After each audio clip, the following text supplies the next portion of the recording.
Hello student, welcome back to my YouTube channel. Student, आज मैं एक नया टॉपिक लेके आई हूँ, क्रिया। ठीक है, आज हम इसको समझेंगे कि क्रिया क्या है, इसकी परिभाषा क्या है, इसके भेद क्या है, ये सारी चीज़ों को हम समझेंगे।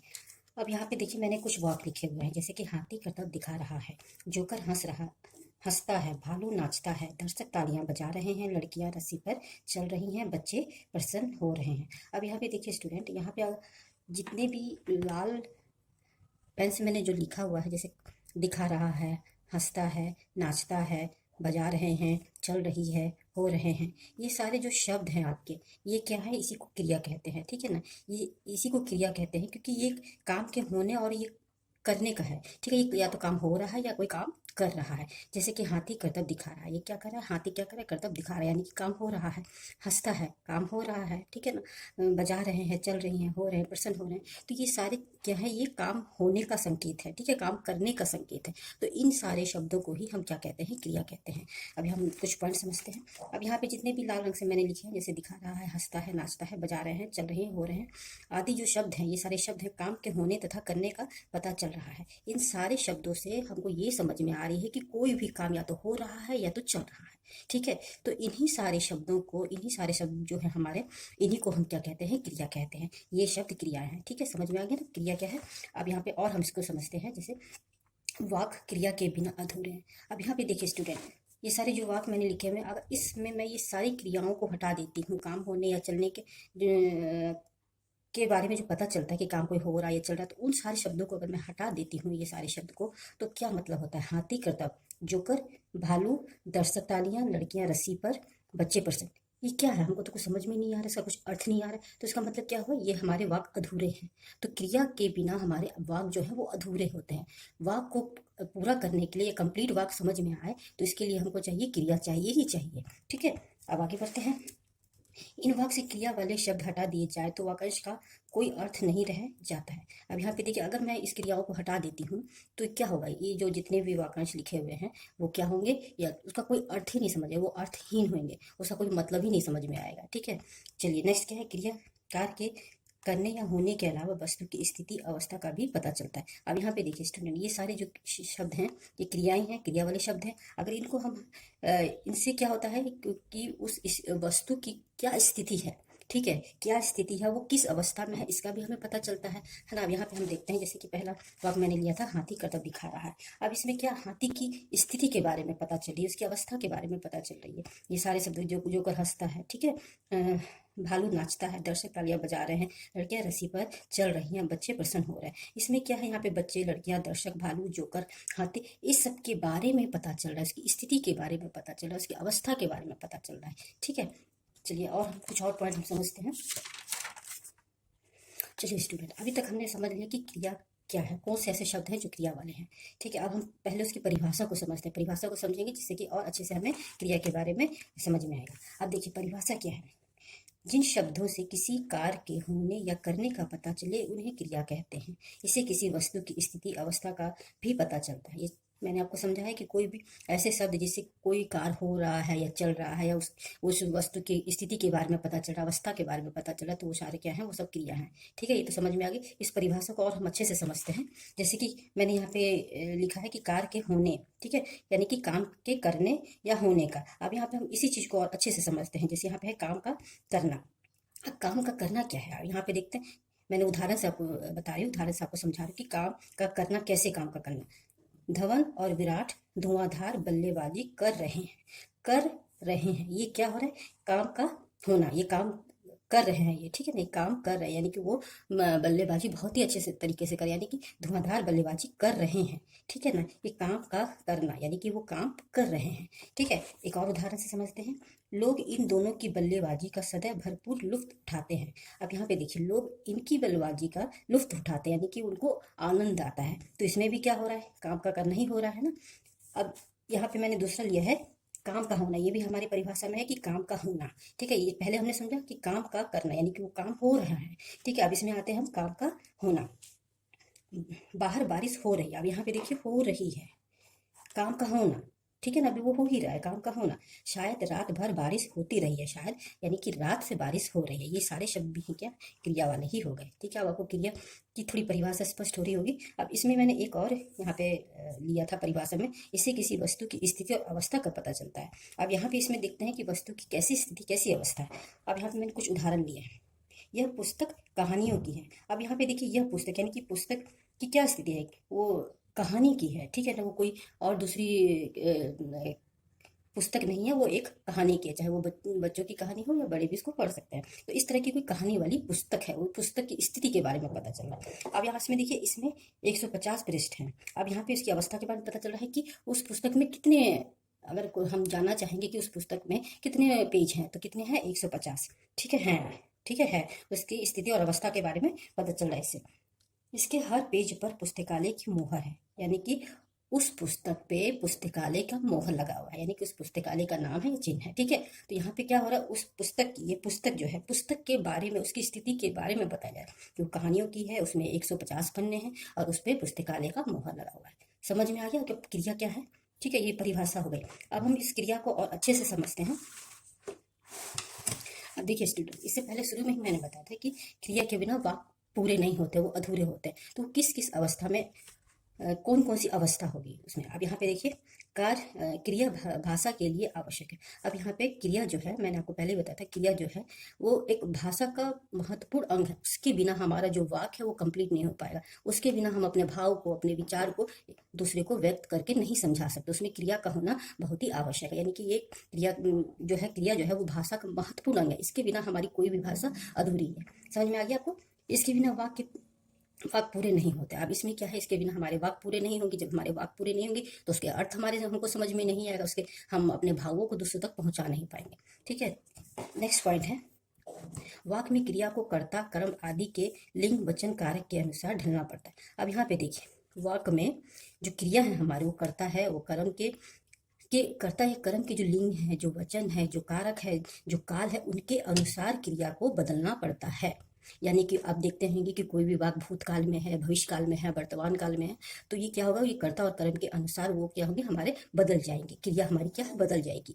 ठीक है, अब यहाँ पे देखिए, काल के अनुसार भी क्रिया का रूप बदल जाता है। अब यहाँ पे देखिए, मैंने बताया ना, भूत, भविष्य, वर्तमान, ये काल है, इसके अनुरूप भी हमारी क्रिया बदल जाती है। जैसे कि बारिश हो रही है, बारिश लगातार होती आ रही है, बारिश कल हो रही थी, तो इसमें क्या हो गया, हमारे काल बदल गए। ठीक है, तो ये सारे महत्वपूर्ण अंग है कार के, सॉरी, क्रिया के। अब आगे हम पढ़ते हैं, समझते हैं धातु। अब ये धातु क्या है, धातु भी एक महत्वपूर्ण अंग है। धातु को हम कैसे समझेंगे कि जो क्रिया का मूल रूप होता है, जैसे हमारी जो क्रिया है उसका जो मूल रूप होता है वही हमारा क्या है, धातु होता है। अब यहाँ पे देखिए, मैंने लिखा हुआ है, पढ़, लिख, खा, चढ़, हंस, रो, सो, ये सारे शब्द जो हैं एक तरह से वो क्रिया के मूल रूप है। जैसे कि क्रिया क्या है, पढ़ रहा है, सो रही है, ठीक है ना, हंस रही है, गा रही है, ये सब है। तो इसका मूल रूप है, जैसे पढ़ रही है, तो पढ़ जो है वो क्या हो गया, क्रिया का मूल रूप हो गया। और इस मूल रूप को ही हम धातु बोलते हैं। ठीक है, समझ में आ गया, इस मूल रूप को ही हम धातु बोलते हैं। यहाँ तक समझ में आ गया होगा। अब यहाँ पे आगे बढ़ते हैं। ये सभी क्रिया के धातु रूप है, जो मूल रूप है वही धातु रूप है। मैंने बताया मूल रूप क्या है, पढ़, लिख, खा, चढ़, हंस, सो, ये सब। ठीक है, अब हम चलते हैं आगे। धातु में ना मिलाने से क्रिया का समान रूप बनता है। अब यहाँ पे देखिए, पढ़, लिख, खा, चढ़, उसमें अगर हम ना, ये ना शब्द अगर हम उसमें जोड़ देते हैं, मिला देते हैं, तो क्रिया का एक समान रूप बन जाता है। जैसे कि पढ़ना, सोना, लिखना, हंसना, चढ़ना, ये सारे उसमें हमने क्या जोड़ दिया, सिर्फ ना जोड़ दिया। अब यहाँ पे देखिए, मैंने जैसे उदाहरण लिखा, पढ़ में ना जोड़ दिया तो पढ़ना, लिख में ना जोड़ दिया तो लिखना, हंस में ना जोड़ दिया तो हंसना, चल में ना जोड़ दिया तो चलना। तो ये हमारे क्या हो गया, ये हो गया क्रिया का समान रूप हो गया। अब इसी में हम आगे अपना वाक्य कंप्लीट करेंगे। राम पढ़ रहा है, सीता लिख रही है। इस तरह हम अपने वाक्य को पूरा करेंगे। यहाँ तक समझ में आ गया, आगे बढ़ते हैं। चलिए स्टूडेंट, आगे क्या है, हमारी क्रिया के भेद हमने पढ़ा। अभी तक हमने पढ़ा क्रिया क्या है, ठीक है, उसके महत्वपूर्ण अंग क्या है, और धातु रूप क्या है, मूल रूप क्या है। ठीक है, धातु समझ गए। अब हम आते हैं क्रिया के भेद की ओर। अब यहाँ पे देखिए स्टूडेंट, क्रिया के दो भेद होते हैं, एक कर्म के अनुसार क्रिया के भेद और एक रचना के अनुसार क्रिया के भेद। तो पहले हम कर्म के अनुसार रचना के भेद पढ़ेंगे, सॉरी, कर्म के अनुसार क्रिया के भेद पढ़ेंगे। अब यहाँ पे देखिए, क्रिया के आधार पर, सॉरी, कर्म के आधार पर क्रिया के दो भेद होते हैं, अकर्मक क्रिया और सकर्मक क्रिया। ठीक है, अकर्मक क्रिया और सकर्मक क्रिया, ये दो भेद होते हैं हमारे कर्म के अनुसार। अब यहाँ पे देखिए रचना के अनुसार चार भेद होते हैं: संयुक्त क्रिया, नाम धातु क्रिया, पूर्वकालिक क्रिया और प्रेरणार्थी क्रिया। ये सारे क्रिया होते हैं। तो रचना के आधार पर क्रिया को हम बाद में पढ़ेंगे, पहले हम पढ़ेंगे कर्म के आधार पर क्रिया के भेद। चलिए अब यहाँ पे देखते हैं कर्म के आधार पर क्रिया के भेद। इसमें हमारे दो भेद होते हैं, अकर्मक क्रिया और सकर्मक क्रिया। तो पहले हम पढ़ेंगे अकर्मक क्रिया। अब यहाँ पे देखिए अकर्मक शब्द जो है अकर्मक, अकर्म, ये दो अकर्मक, इन दोनों के मेल से बनता है, जिसमें कि अ का अर्थ होता है रहित, ठीक है, नहीं होना, रहित। सेकंड पॉइंट है, इस प्रकार अकर्मक का अर्थ कर्म से रहित होगा, कर्म से रहित, यानी कि उसमें कर्म नहीं होगा, कर्म से रहित।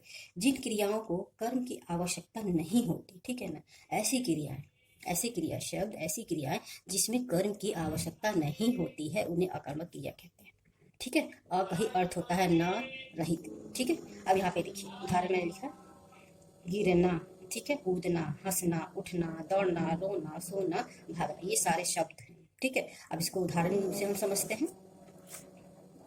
राजन सुबह देर तक सोता है, गुंजन सो रही है, पक्षी चहचहा रहे हैं, मोबाइल बज रहा है, संतरा खट्टा है, ठीक है। अब यहाँ पे देखिए स्टूडेंट,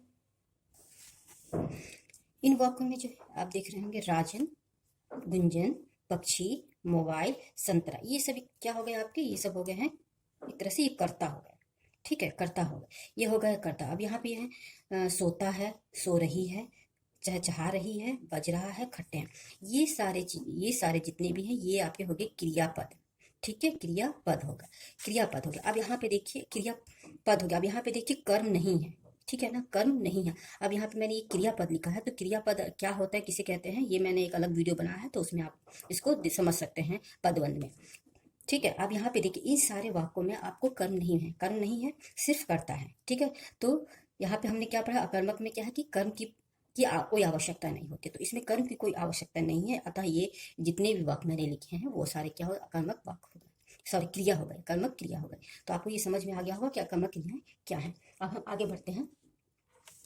चलिए नेक्स्ट भेद जो है क्रिया के, वो हो गए सकर्मक क्रिया। अब देखिए ये अकर्मक क्रिया के अपोजिट, विपरीत है, ठीक है ना। जो अकर्मक क्रिया है उसका ही ये उल्टा है सकर्मक क्रिया। अब सकर्मक क्रिया स, ठीक है ना, सकर्मक क्रिया में स और कर्म, ये दो इनके मेल के साथ ही ये सकर्मक क्रिया बनी है।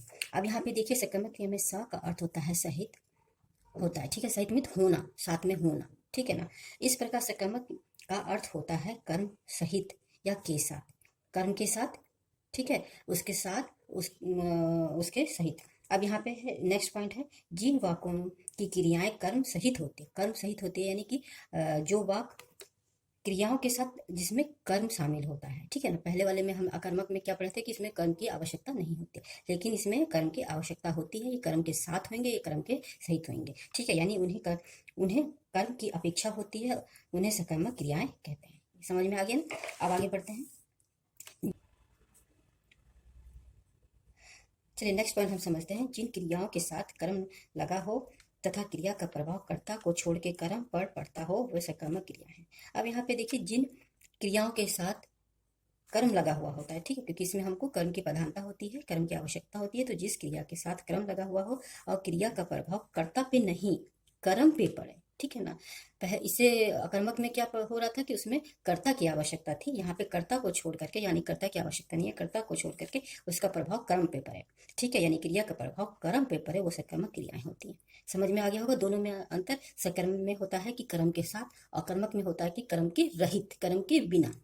क्लियर हो गया। चलिए अब इसका उदाहरण हम देख लेते हैं। कबूतरों ने जाल लेकर के उड़ने का निश्चय किया। अब यहाँ पे देखो निश्चय जो है ये कर्म है, ठीक है ना, सोचा कि हमको जाल को लेकर उड़ जाना चाहिए, यानी कर्म करना है, कर्म, ठीक है, निश्चय क्या कि हमको जाल को लेकर के उड़ जाना चाहिए। अब यहाँ पे देखिए ये है क्रिया, क्रिया के साथ ही कर्म आया है ना, अभी हमने पढ़ा था ना, क्रिया के साथ कर्म हो, क्रिया के साथ कर्म हो, ठीक है। अब सेकंड हो गया, सेकंड क्या है, चूहे ने जाल से कबूतरों को छुड़वा दिया। अब यहाँ पे दिया, छुड़वा दिया, ये क्या हो गया, क्रिया हो गई आपकी, ये क्या हो गया, कबूतरों को, ये हो गया आपका कर्म हो गया, ठीक है। अब यहाँ पे देखिए किया और ये दिया, किया और दिया जो क्रिया है, इसके साथ निश्चय और कबूतरों को, ये हो गया आपका कर्म, ठीक है। तो अतः इस प्रकार ये क्या हो गया, ये सारे वाक्य जो हो गए आपके सकर्मक क्रिया हैं। समझ में आ गया। अब इसको हम थोड़ा सा और समझते हैं इस पॉइंट में उसकी पहचानने की क्या विधि होती है।